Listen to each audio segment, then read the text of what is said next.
department is what? Now he is teacher, I believe.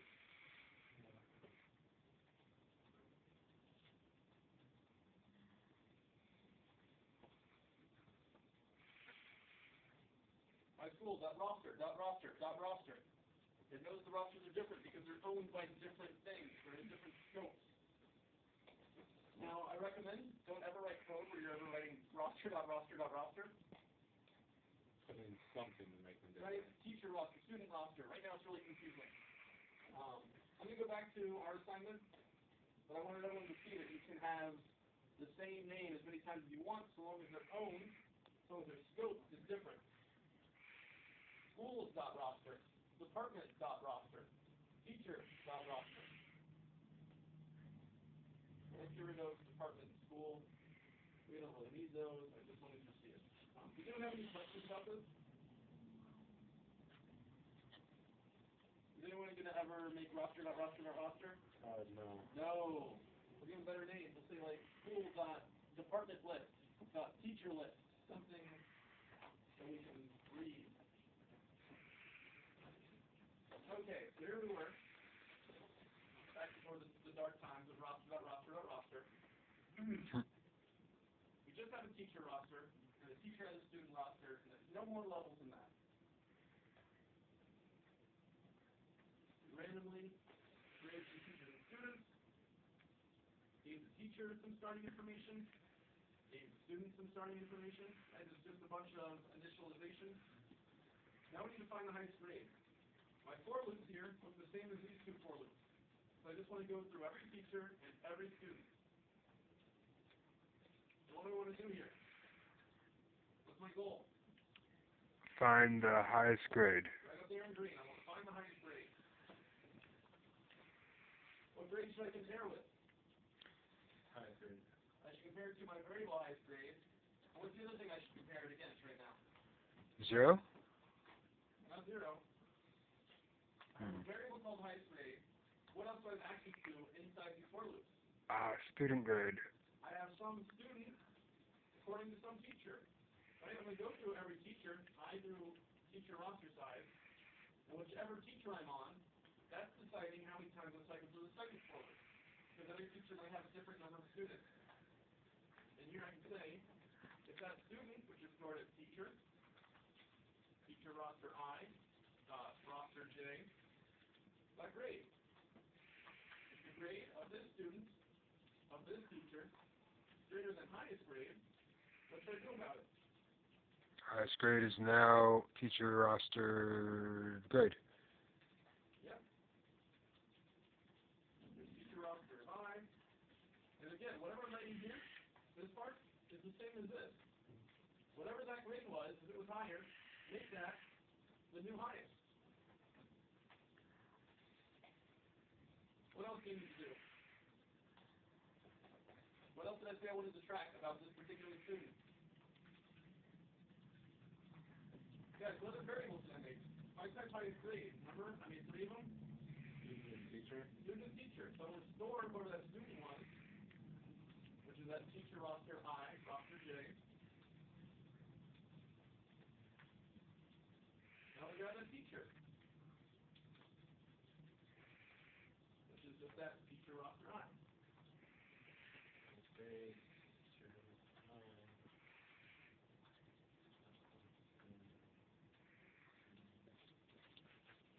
So I stored that student, I stored that teacher, I stored that grade.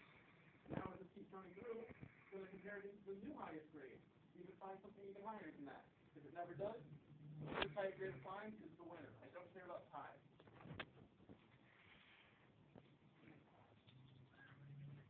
Since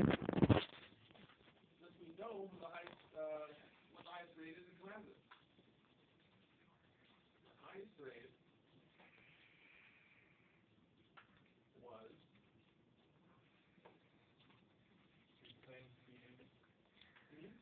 oh.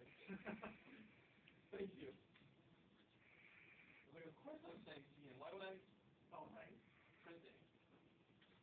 So C out. I'm going to print out the highest grade was blank. That blank will be filled by my variable highest grade.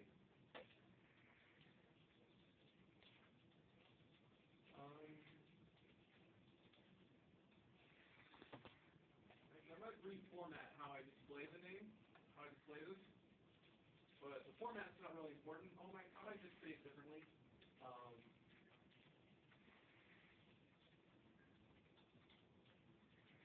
The student was the student name.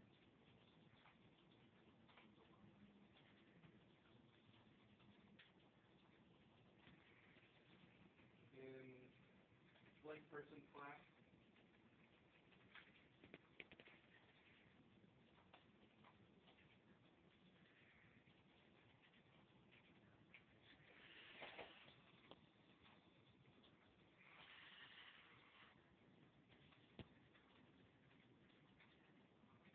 Grade of.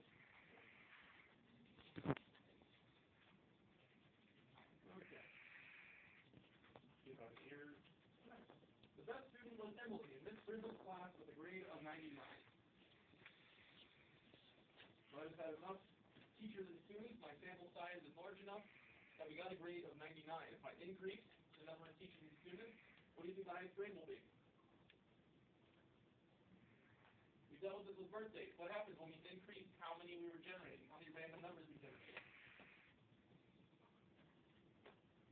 If I ask you to roll a d6, that's the normal, typical die. Do we not know the term d6? No, Okay. I was looking at it, sorry. Cube shakes the die, that's what you use in Monopoly. If I ask you to roll a die one time, would you be able to predict what you're going to roll? If I said, what's the lowest thing you're going to roll? 1. It's a 1. But you don't know if you're going to win it or not. If I tell you to roll that d6 5,000 times, what are the odds now that you roll the lowest possible die? High, but 1 in 6. I have no idea, but it's going to happen, right? Yeah.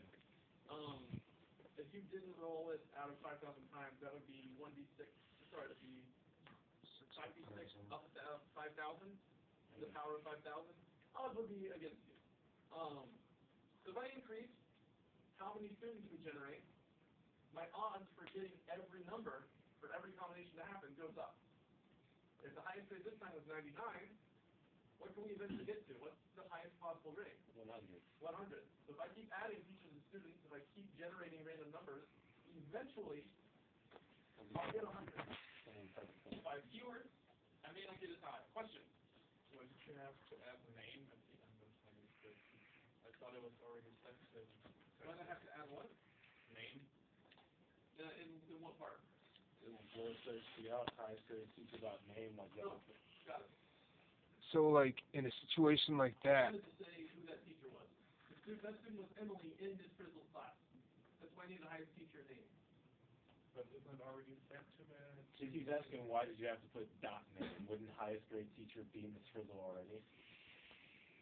Guys, highest grade underscore teacher Yeah. is a structure, right? It is a teacher data type. Teacher data type has no inherent value.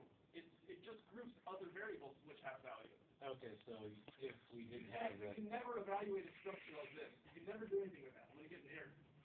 If it's print, it's going to give you double equals. It's probably going to give you an error. I think in Java, it would actually print out a function, just like everything it has on it. There are some languages that let you try and print out object information. That's gone outside of the scope of the class. No, my point is that this is a structure, right? I stored the highest teacher. It has no value. It just has other values. For structures, we always have to put a dot to call the information. Absolutely. always put a dot to call other informations. Data type. You can't say data type plus plus or assign a value to a data type and assign a value to that variable. Right? This variable is of type teacher, and the teacher is just a group of other things. That's very important. Now when I stored it, because I made what it's storing also a type teacher and student, that was a time when I could say highest grade for teacher equals that other teacher, because they are both objects, they're both groups. I said store that group, but when I don't know how to access information, I need a dot. I need to say, give me some piece of information you are storing, either the name or its roster of students. So if I want this teacher's name, it's name, dot name.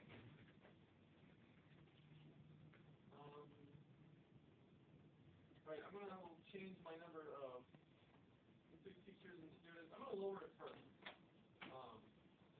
Let's say I can only have up to 5 teachers, who each only have up to 5 students. Currently, since I only said modulus 5, it's possible I get 0 teachers or 0 students. And my highest grade should be lower. It was a 91 this time. We'll run it again. It was a 0. The best student was no student. No one's class. There was never either. 94, still getting some pretty high stuff.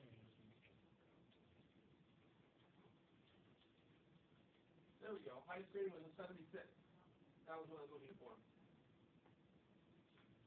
If I go back to my larger size, between 5 and 15 teachers, and between 15 to 29 students,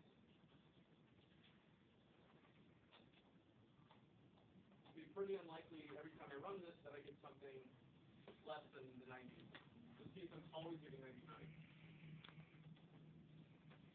Oops, this is the 101, remember?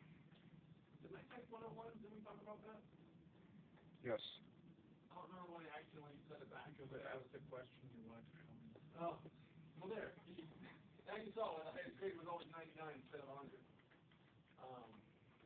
Diane and Mr. Simpson's class, all right.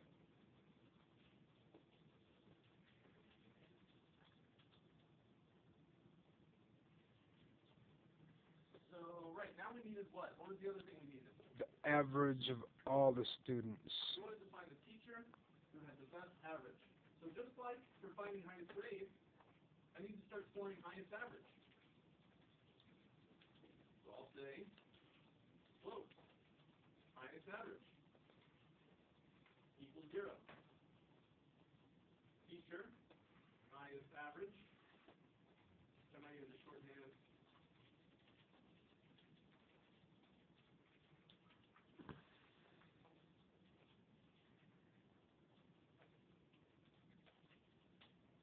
And I'll combine that with finding the highest grade.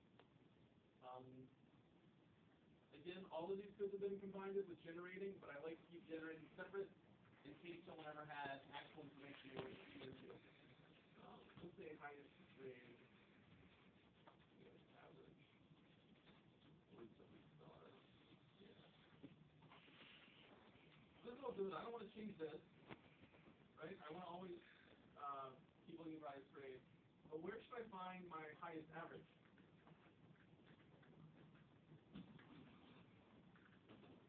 Guys, what's it going to take to find the highest average? Adding all the students' grades together. I will need all the students' grades. Then divide it by, if it were 12, you would divide it by 4, that's how I did mine.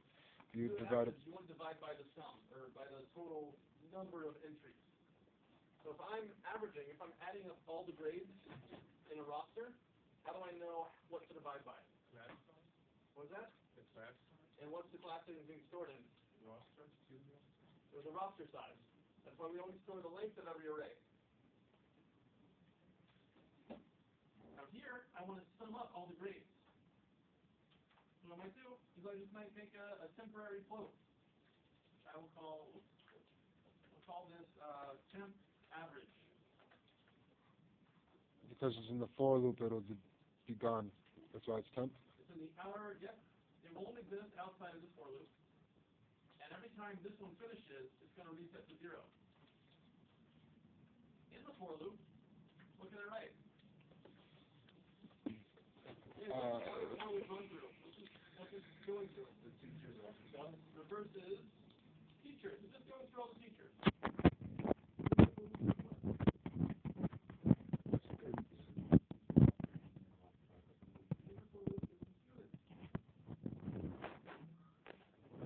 As always, teacher roster I, since that's the teacher, roster J, since that's the student. I might type student since it keeps. There we go.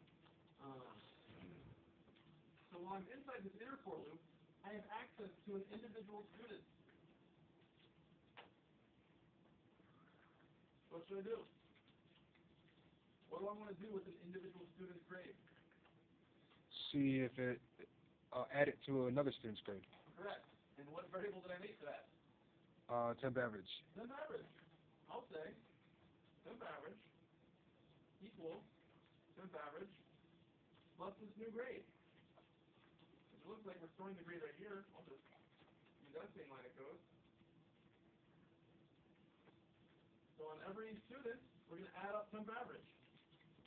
When we get to a new teacher, temp average is going to reset back to 0. So at this point, right here, what's the value of temp average at this point?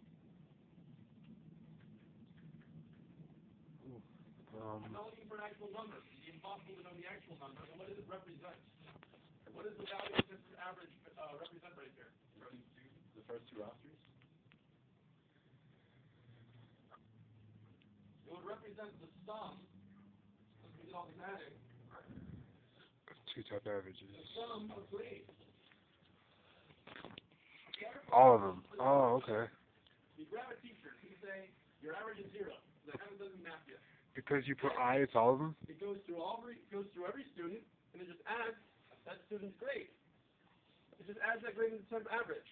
But it's done with all the students who are here. So temp average must be the sum of all their grades. If I have the sum of their grades, what do I need to do to finally make that the average? Divide by what? By the roster size. By the roster size. So here I can say temp average equals what? Temp average equals modulus roster size. That's important right there. Which we're in, I can't just say roster size, I have to say teacher roster I dot roster size. So at this point, right here, once I do this, I've divided the sum of all the grades by how many grades there were.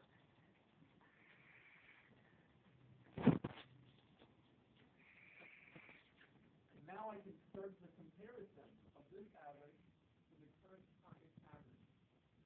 And that can work almost identical to this. I can do it again. Finding which number was bigger. If this temp average we just defined, we just sorted out, is greater than the highest average, do some stuff. Just like before, we reset whatever the highest average is, and we store that teacher and that student. I reset highest average, I say highest average should now equal what we just calculated. I want to store the highest average teacher.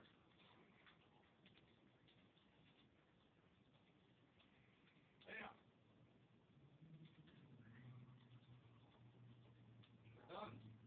That's the end of this assignment. We'll add another edge line, print it out. Put that overall.